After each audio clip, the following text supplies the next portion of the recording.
výborné zatiaľ, sa budeme ešte ďalšie góly pridať. Brankárov Ivan zatiaľ moc toho nemal, dúfam, že ani nebude mať.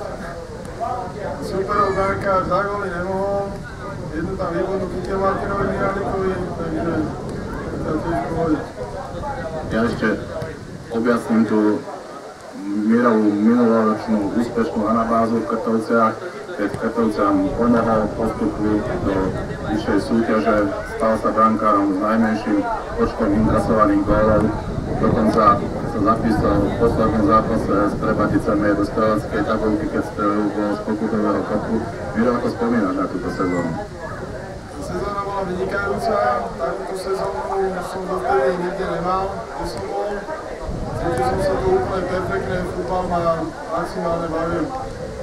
Ty si sa Mirko teraz posunul o dve súťaže o 5. lige vyššie, majstrovstvo regiónu Západ, k tomu sa dostanú na chvíľočku. Ty si hodnotila, v čom sú najlepšie rozdiely medzi 5. ligou, kde si spôsobil minulý rok, a majstrovstvom regiónu Západ? V tréningoch sú veľké rozdiely, chodí nás Šurovce a viacej chalanov. Je to tým, že tí chalani sú mladí, nemajú pracovné povinnosti, takže majú viac voľného času na futbal. A inak je to asi aj v súperoch, tá liga je kvalitnejšia, rýchlejšia to určite a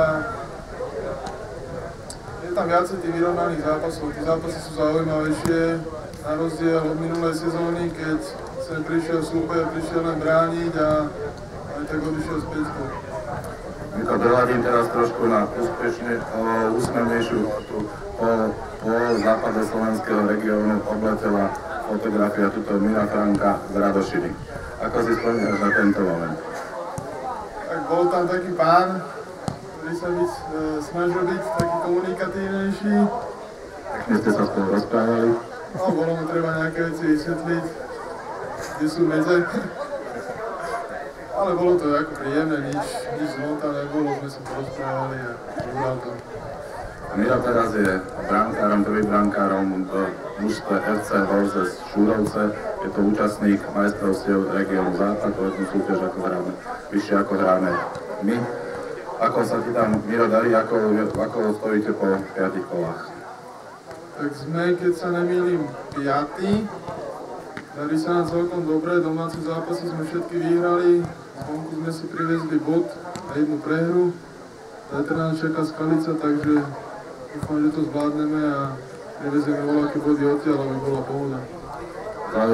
Zaujal ma názov klubu FC Horzes, to znamená v preklade kone. Prečo pán majiteľ zvolil takýto názov? Na kone? Možno preto, že ste potrební do unavení ako kone? Neviem, prečo to tak je. Pán majiteľ v menšine má nejaké podnikateľské aktivity. Chová. S názvom, v ktorom sú práve kone, takže asi to dal aj do mústva. Ja, teoretická otázka, keby na Krtovskej ihrisko-priateľskom zápase zavítal FC Horzes Šúrovce a nebol by si treba z tých bráne, ako by si typoval výsledok? Už tu mohla byť tá možnosť, že by sme hrali proti Krtovciam a to pohári, keby Krtovce postúpili cez Otokovce. Takže to sa nepodarilo, takže v tom priateľskom zápase, keby nastúpili obidve plné zostavy, tak taká remíza 2-2 by mohla byť. Teraz polichotil ďakujeme. Možno sa to niekedy stane skutočnosťou, že Krtovci si zahrajú priateľský prípravný zápas so Šúrovcami, nič nie je nemožné. Mirko, ďakujem ti veľmi pekne za rozhovor a prajem ti všetko dobré, aby sa ti darilo. Ja ďakujem za privítanie a veľa šťastia.